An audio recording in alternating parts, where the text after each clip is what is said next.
Walaupun terkadang ketika kita berbicara nyeri lambung dan ketika kita bicara amit-amit serangan jantung, terkadang dia mempunyai gejala yang mirip-mirip. Kalau lambung itu ciri khasnya kalau kita capek atau sakit yang lain, dia menyebabkan peningkatan asam lambung.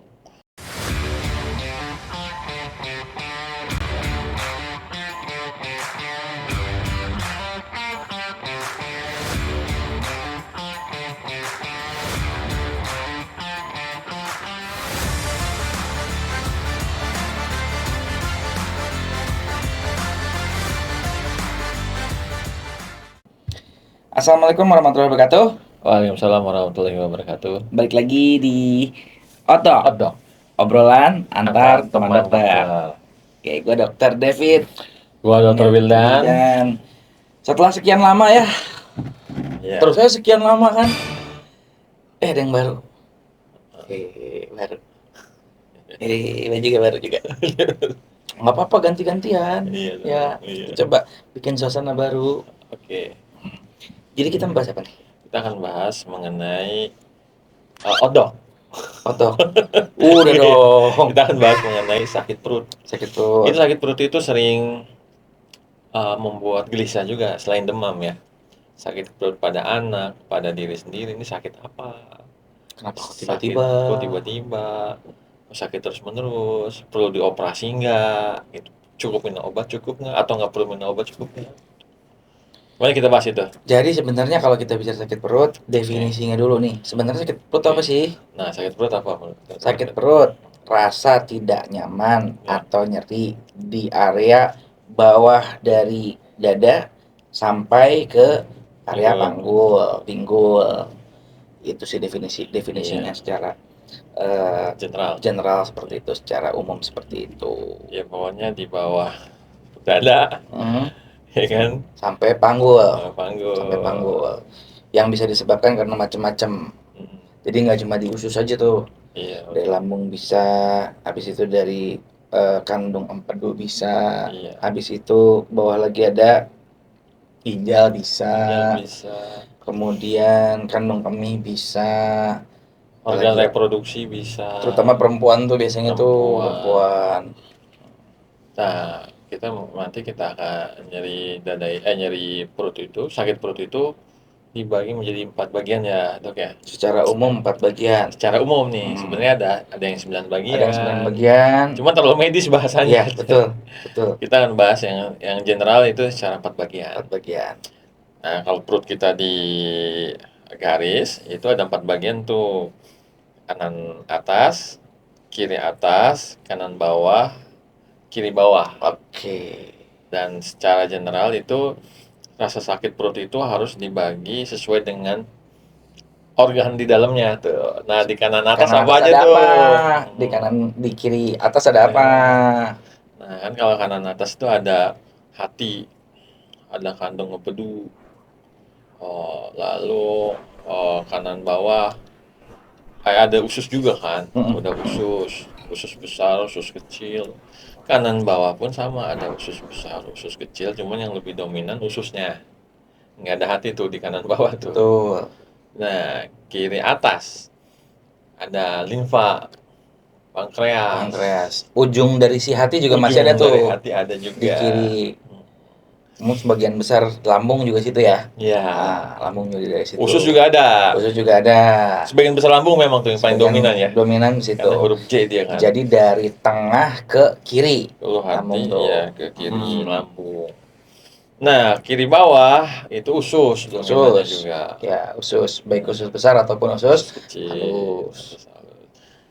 Kalau di bawahnya lagi itu suprapubis atau pubis ya, biasanya dominan ke saluran organ reproduksi. Atau organ untuk pipis ya, tractus urinarius bahasa medisnya. Nah, kita bahas lah sekarang. Oke, tar dulu secara umum dulu ya. Penyebabnya aja dulu nih. Kira-kira kalau penyebab sakit perut banyak, paling gampang itu tadi gas, kembung. Apalagi terusnya? Bisa GERD, asam lambung tuh biasanya. gastritis. Sesak dia bisa sesak juga. Bisa. Itu tuh pernah Kita bahas. pernah lagi rame tuh. Hah, Ini sebenarnya sakit perut apa angin duduk? nah itu kan. Ini sebenarnya sakitnya ada di lambung, GERD, apa sakit jantung? Nah, Nah, padahal itu nggak berhubungan ya. Itu nggak ada hubungannya nah, tuh. nah, Walaupun terkadang ketika kita berbicara nyeri lambung dan ketika kita bicara amit-amit serangan jantung, terkadang dia mempunyai gejala yang mirip-mirip gitu. Karena itu biasanya kalau misalnya ada pasien datang ke rumah sakit, usia sudah di atas 40, aduh dok lambung saya sakit. Dokternya biasanya menyarankan nih, Pak, Bu, coba kita EKG dulu ya. Nah, itu untuk membedakan menyingkirkan. tuh, ya, untuk menyingkirkan tuh, ini beneran sakitnya yang di lambung atau jangan-jangan sakit jantung yang menyerupai sakit lambung. Iya, Itu, seperti itu. jalan. Iya, karena pernah kita bahas juga tuh, kalau lambung itu ciri khasnya kalau kita capek atau sakit yang lain, dia menyebabkan peningkatan asam lambung. Jadi penyakit lain bisa menyebabkan lambungnya juga asamnya meningkat Betul, gitu. Jadi makanya jangan sampai, ngapain orang saya sakit lambung, gue sakit lambung diceknya jantung, ya kan? mhm, Kan khawatir ada orang ini kan kalau kita di rumah sakit itu mendiagnosis atau mencegah penyakit yang bahaya dulu, betul, bukan yang sia-sia pemeriksaannya. betul. Jadi gitu ya, Saling lambung saling berhubungan ya. saling berhubungan. Terkadang ada juga yang, "Dok, ini saya nyeri kepala nih atau enggak pusingnya muter nih, tapi habis itu saya jadi mual ya." Nah, Nah, itu berarti ya, dari satu pencetus menjadi pencetus yang lain sehingga asam lambungnya meningkat bisa, bisa. sehingga jadinya muntah bisa, seperti itu. Oke, Apalagi infeksi, infeksi, infeksi, infeksi saluran pencernaan. infeksi saluran Nah, pencernaan, biasanya itu ntar jadinya diare, bisa dia mencret ceret. jadinya. Kita udah bahas belum diare Udah, tuh? Udah. harusnya sih udah ya. Iya, diare. Saluran pencernaan tuh banyak tuh. Bisa diare ya kan. Kalau di kanan bawah itu saluran pencernaannya usus buntu. Itu yang paling spesifik Iya, biasanya kenapa gitu. sih disebut usus buntu? Karena nggak ada jalanan lagi tuh, Ya, ususnya buntu tuh. betul. Kecil tuh, kayak jalan buntu lah dia. Nah, di situ tuh rata-rata penyebabnya karena buang air besarnya ya kan. Buang air Mhm. besarnya selalu ditahan-tahan. Mau buang air besar nih, tahan dulu. Tahan dulu. Bisa Akhirnya bisa. pintunya itu kebuka itu. Nanti kita akan bahas detail tentang usus buntu ya. Pintu masuk untuk usus buntunya kebuka sama bakteri, akhirnya terjadi peradangan di usus buntu. Karena buang air besarnya sering ditunda atau pupnya jarang, bisa 3 hari sekali kan. Pola makan Seratnya berseratnya kurang. kurang. Nah, itu usus buntu di biasanya kanan atas, kanan Kanan bawah. bawah, kanan bawah. Dia spesifik tuh. Jadi kalau misalnya ketika dokter datang ketika pasien datang ke dokter gitu ya, "Dok, saya sakit perut." "Di sebelah mana, Bu, Pak?" "Di sebelah sini, Bu." Kanan bawah. Nah, itu dokter pasti akan berpikir paling buruk, "Aduh, ini jangan-jangan usus buntunya meradang ya, atau radang usus buntu." Dalam bahasa medis disebut appendix. Nah, kalau misalnya memang arahnya sudah ke radang usus buntu, dokter-dokter berarti harus sudah mempersiapkan, kemungkinan nih kita akan konsultasikan ke dokter spesialis bedah, kemudian akan dilakukan operasi untuk diangkat usus buntu. Karena memang kalau kita bicara usus buntu, obatnya operasi ya. Operasi yang kalau udah parah ya. Mhm, Sebenarnya kalau bisa mencegah kan dicegah juga seandainya bisa tuh bisa. baru meradang sedikit, bisa dengan antibiotik dan penyebabnya dihilangkan lah. Mhm, Insya Allah kalau seandainya dia peradangannya sudah baru baru sedikit ya, baru permulaannya. mhm. Tapi rata-rata kan udah sakit banget. Betul. Aduh, Nanti kalau kita dibiarin pecah. Nanti kita akan Nanti bahas kita akan bahas lebih lah itu. lengkap lagi ya, Ini secara karena umum dulu kita ya. betul, karena kalau kita bicara usus buntu, ada yang namanya usus buntu atau appendicitis akut, ada yang namanya appendicitis Kronis, kronis, ada yang namanya appendicitis kronis eksaserbasi akut, oh macam-macam tuh, masih banyak tuh. banyak banyak banyak, gitu. Kita akan bahas lah itu. Apalagi Kiri, penyebabnya, langsung ke bawah kali ya, ya, organ reproduksi. organ Biasanya pada reproduksi. perempuan nih, kalau lagi datang Iya, bulan, itu kan katanya kram-kram tuh, iya. nyeri-nyeri tuh, gitu. Biasanya kram kalau di sebelah kiri kemungkinan saluran dari ovariumnya Mhm, tuh saluran ke uterusnya, ya kan? Ada radang salpingitis itu apa salpingitis. bahasa medisnya itu? Atau kalau yang lain mungkin bisa, yang jadi emergensi juga tuh kalau ada torsio. Oh ya, torsi ovarium itu juga mungkin Oh ya tuh. bisa. Tapi yang paling sering memang haid ya. Kalau Biasanya sih kalau perempuan perempuan haid ya, haid sama saluran infeksi atau saluran yes Kak, betul. ya, infeksi saluran Infeksi kemih. saluran kemih. Pada anak-anak juga terjadi sering tuh. Betul betul. Anak-anak tuh kalau kenapa sih saya kan punya apa misalnya dok saya punya anak cewek kok sering infeksi sih dok ini pipisnya terus-terusan terus kadang-kadang kalau pipis takut nah itu ada perlu dievaluasi cara ceboknya bener nggak gitu. Dari cebok pupnya kalau misalnya dari bawah ke atas itu jadi dari kotoran pupnya kena ke tempat saluran kemihnya. Jadi ya, akhirnya jadi infeksi saluran kemih. Betul. Pada anak laki-laki dan perempuan pun sama itu. Cara cebok mempengaruhi dan kebersihannya ya, Betul, hygiene. hygiene-nya. Hygiene. Dan biasanya ada orang tua yang bilang nih, kalau anak saya yang cewek nih, yang kecil lebih sering nih pipisnya sakit. Tapi kalau kakaknya kok enggak ya? Kakaknya lebih kuat itu. Kenapa dok ya? Biasanya itu dilihat dari anatomi bentuk dari si saluran untuk pipisnya. Kalau perempuan memang cenderung lebih pendek, Yes. ya. Eh 5 sampai 7 cm pada orang dewasa ya. 5 sampai 7 cm pada orang dewasa. Sedangkan kalau laki-laki ya sepanjang itu, belasan senti. Jadi kalau kita berpikir secara amat sangat gampang, kuman masuk itu amat lebih dekat ke Perempuan. perempuan karena memang si anatominya lebih pendek dibandingkan ke laki-laki. Benar Seperti sekali. itu. Yang pasti kalau kita bahas sakit perut sekarang, yang paling gampang kita bicarakan adalah area-areanya. Kalau area perut atas, ulu hati, berarti kita yang bisa kita pikirkan adalah Lambung. lambung, GERD. Jangan lupa kalau kayak gitu, amit-amit ini kenapa sakitnya tiba-tiba banget banget, nah itu mendingan ke rumah sakit ya. Karena kita nggak tahu nih lambung atau Jantung. jantung. Dan satu lagi, yang nyeri perut kanan bawah tadi tuh, nyeri perut kanan bawah sih biasanya kita berpikir ke arah apendisitis atau radang usus buntu. Ya gitu sih. Nah, Penanganan di rumah lu deh, penanganan di penanganan rumah di lu rumah deh. nih, penanganan di rumah nih. Karena saya sering dapat pasien anak-anak dari SD sampai SMA tuh. Kadang-kadang dok, wah sesek dok, sesek. Gitu. Ternyata dia jarang sarapan pagi. Sarapannya disebut sarapan enggak juga karena ternyata sarapan paginya jam 11. Jam 11. Nah, itu kan makan siang. Atau Dan itu sarapan terjadi paginya nggak pakai makan, makan ngopi. ngopi. Aduh, itu banyak tuh terjadi di kota-kota besar. Ya, kata-kata. Terjadi di kota-kota besar. Mendingan ngopi Mendingan ngopi daripada sarapan. daripada sarapan.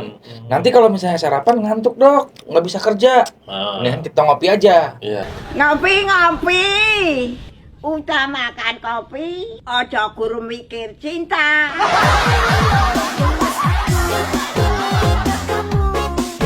Ya biasanya pada beberapa orang yang sensitif lambungnya, kafein meningkatkan asam lambung. Kadang-kadang, walaupun nggak bisa digeneralisir semuanya sama.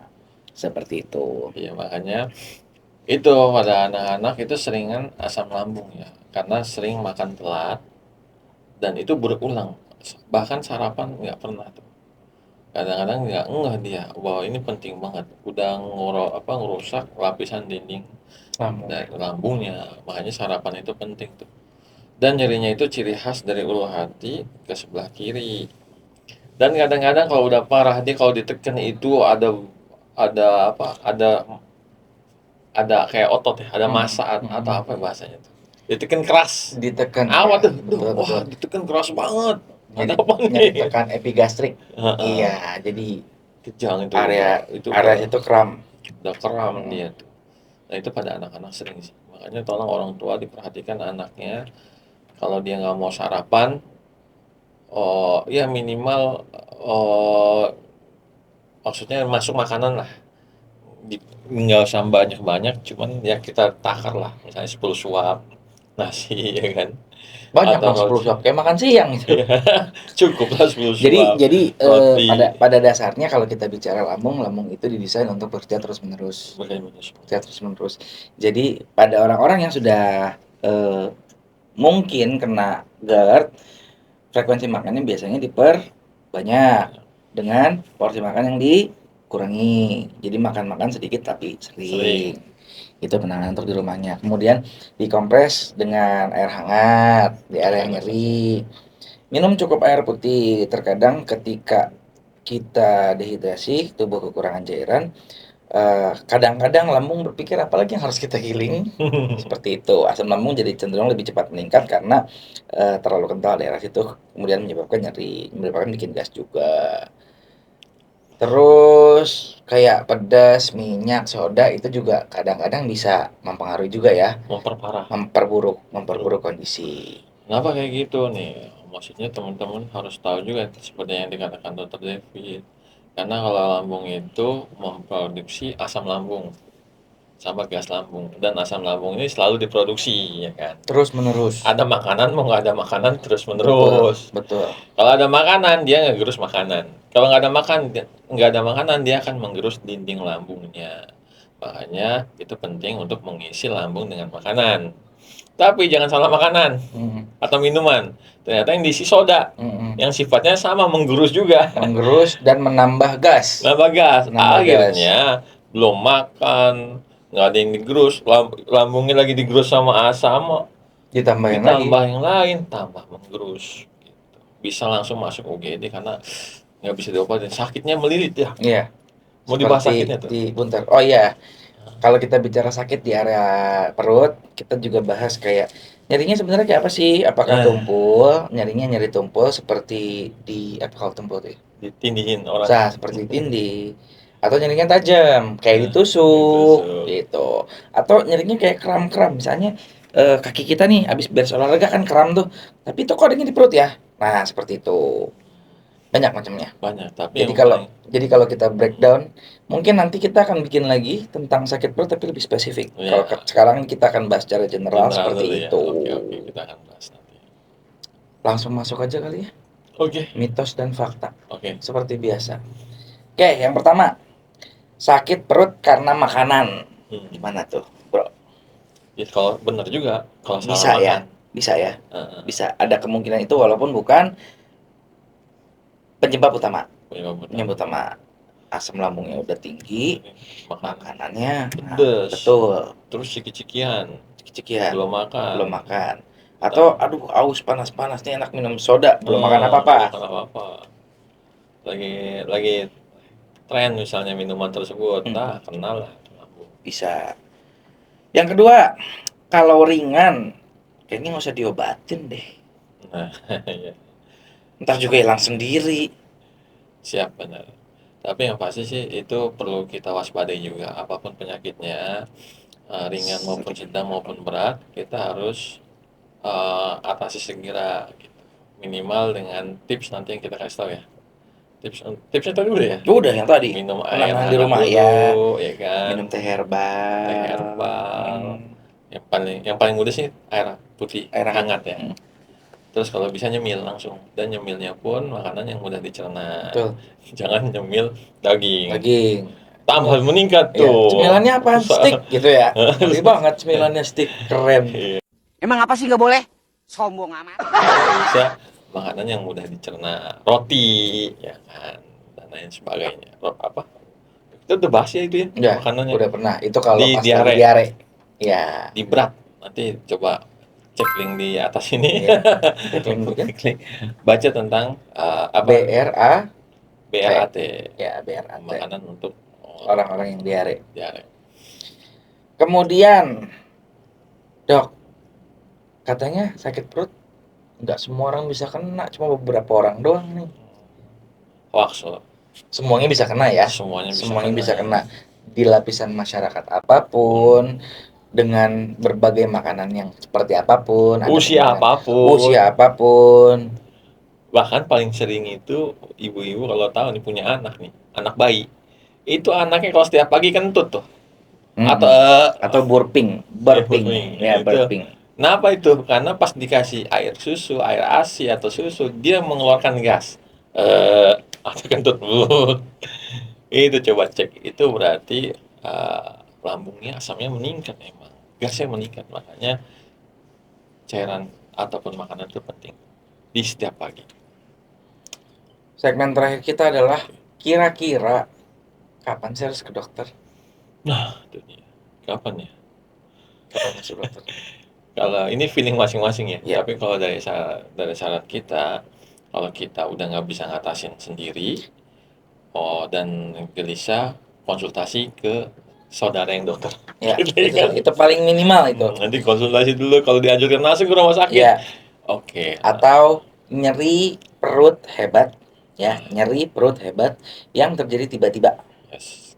Disebut kolik abdomen. Betul, kolik Nanti abdomen. kita bahas itu ya. Itu ntar kita bahas. Yang mungkin juga amit-amit bisa kita pikirkan nih, jangan-jangan bukan yang salah bukan di perut. Itu yang nyeri hebat tiba-tiba. Dan kalau kayak gitu biasanya nggak usah tunggu, langsung berangkat ke UGD terdekat, silakan. Kemudian nyeri perut yang disertai dengan demam. Ya. Demam, apalagi demam tiba-tiba tinggi. Kemudian mual, muntah yang terus-menerus hingga tidak bisa masuk makanan, sampai mau lemes. Nah itu jangan tunda juga. Karena makin Terus apa lama lagi? makin parah. Ya itu memang udah ada demam, mual muntah, nggak bisa makan, itu Nggak ciri BAB, nggak BAB. nggak BAB. Tidak Udah beberapa BAB. hari, 5 harian lah. Biasanya tuh di 3 atau 5 hari. lebih dari 3 hari. Lebih dari 3 hari. Sama satu lagi, perutnya kok keras kayak yang tadi tuh. Iya. Tapi kerasnya lumayan panjang. Ada satu kondisi medis ketika kita bicara perut, kok kayak papan dok? Ini udah 1-2 hari nih. Gitu, itu yang kita takutkan. Namanya adalah peritonitis, jadi peradangan pada dalamnya dinding perut yang mungkin terjadi karena itu tadi sesuatu di dalam pecah.